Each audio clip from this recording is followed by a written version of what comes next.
ang bitso-bitso or bitsukoy bao. Yo mga kabards, tayo po ay gagawa ng bitso-bitso.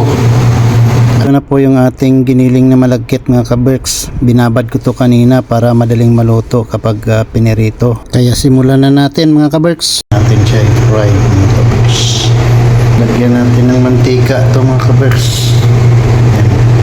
Dito natin siya nilagay mga kaberks kasi malalim. Kailangan medyo madaming mantika dahil deep fry ito mga kaberks. Olive oil pa yan mga kaberks ha. Social yan. Para healthy naman kahit papano. Yan, olive oil yan mga kaberks. Bilugin natin yan mga kaberks.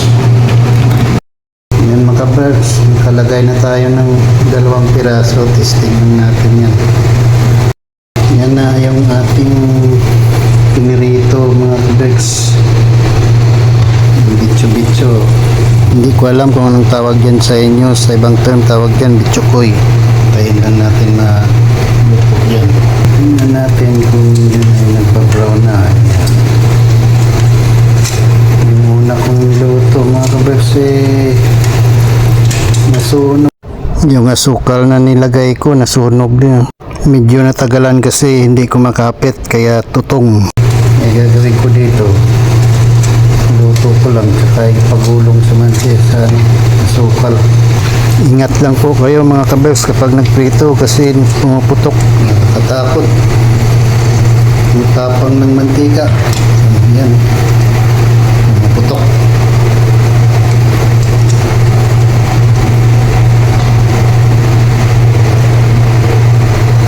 Mahina lang ang apoy niya mga kaberks.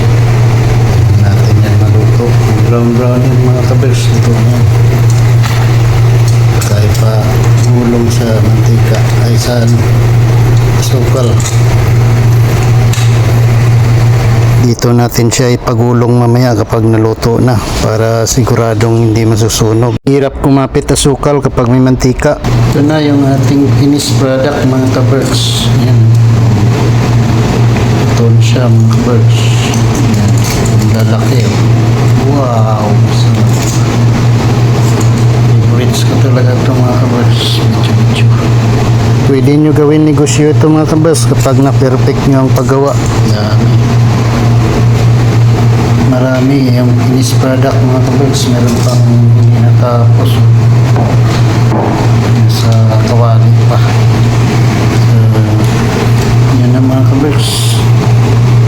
Success ng ating paggawa ng ating bitso-bitso. Finished product natin mga kaberks. Tignan natin.